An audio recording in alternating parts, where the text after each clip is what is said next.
日式炸豬扒係和風洋食嘅一種，相傳起源於1895年。嗰個年代有所謂和洋折衷料理，將一啲西方食物融入喺日式料理嘅體系裏面，至今成為咗日本菜重要嘅一部分。相比起一般喺洋食屋先揾到嘅食物，日本人特別鍾情炸豬扒。百幾年嚟開咗無數專門店，更演變出唔同流派。今條片我哋就去睇睇兩間神台級嘅餐廳。我不時都會拍旅行片，咁好多觀眾都會問嘅，我喺外地多數係講咩文嘅呢？咁除咗身體語言之外呢，其實講最多就係英文啦。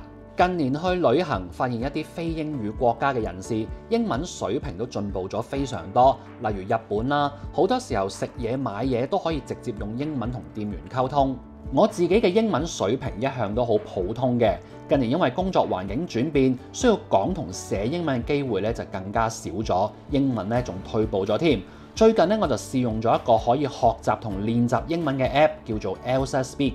佢最大特色就係着重口語能力，包括發音、流暢度、語調，唔單止學習生字同文法，更加可以訓練用家嘅會話能力。有啲課程可以同 AI 傾偈，佢一句你一句，有問有答。嗱，咁我哋而家一齊玩下個 app， 睇下佢有啲咩學咯。In your best interest。啱啱個 app 咧就示範讀咗一次，咁我哋而家咧就要跟住讀。我試下特登讀得咧玩嘢啲搞笑啲，睇下佢會唔會咧指出我有啲咩問題要我改進先。In your best interest。咁佢而家咧就寫住係 almost correct 啊，咁啊俾咗58%。咁佢亦都 highlight 咗一啲咧，即係我講嘅發音唔係好標準嘅地方，咁啊等我可以再練習下嘅。除此之外，佢仲有好多唔同學習模式、唔同主題，例如辦公室、面試、旅遊、餐飲等等，可以按照自己嘅需要同程度去學習。如果你都希望提升英語水平，而家就可以用畫面或者下面 info box 嘅連結下載 Elsa Speak 免費試用7日。另外更可以用優惠價申請成為 Premium 會員，體驗所有內容同課程。去旅行就唔使驚溝通唔到啦。第一間係成壯，冇得 walk in， 100%預約制。我哋拍過咁多間日本餐廳嚟講，呢間係前幾名最難 book 嘅。佢會限時限刻喺網上開放極少量名額，全世界嘅食客一齊搶幾個位，要校晒鬧鐘，提前開定電腦手機，不停撳 refresh， 一撈到佢開放咗就鬥快撳，手快有手慢冇，亦都冇乜日子可以揀，所以遊客要食到係要好神心。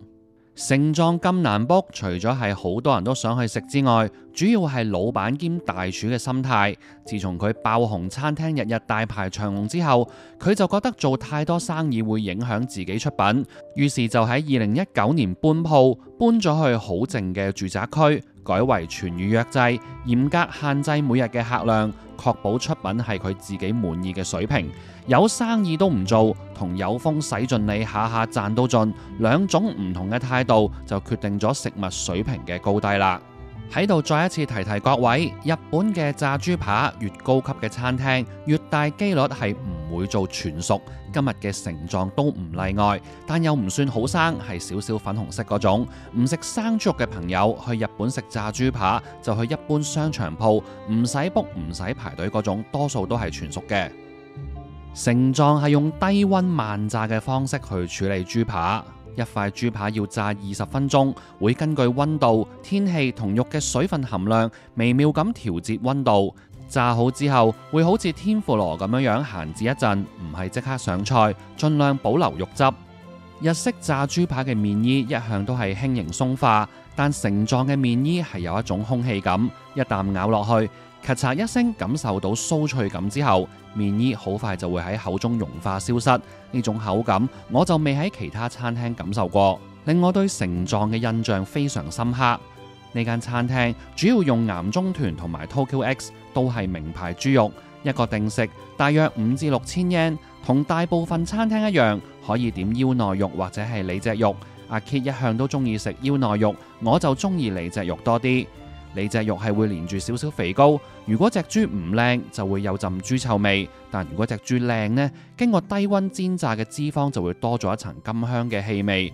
唔計佢太難 book， 成壯都係我前幾名中意嘅日式炸豬扒店，佢被譽為係東京No.1，都係名不虛傳嘅。第二間餐廳喺神田，一般遊客未必會過嚟呢區玩，但我上年都去咗幾次，因為呢度有好多戶外用品鋪頭，某啲牌子嘅衫平過香港好多。呢間 Ponzi 就冇得預約，要喺餐廳門口排隊，唔好走開，唔好解壓縮。飯市有時條人龍都好誇張。佢除咗連續多年入選必比登，亦係幾位日本美食作家推薦嘅名店，好有江湖地位。餐廳老闆原本係法國菜大廚，但佢做法國菜嘅時候都係專門研究油炸料理。喺大約10年前開咗呢間 Ponzi 就一炮成名。呢度嘅麵衣有啲玄機嘅，用上中等偏粗嘅麵包糠，口感會粗糙一啲。麵衣嘅糖分同鹽分比較少，一嚟係想炸出嚟個顏色金黃啲，二嚟係想肉味突出啲。油方面，粟米油溝芝麻油6:4比，低溫慢炸。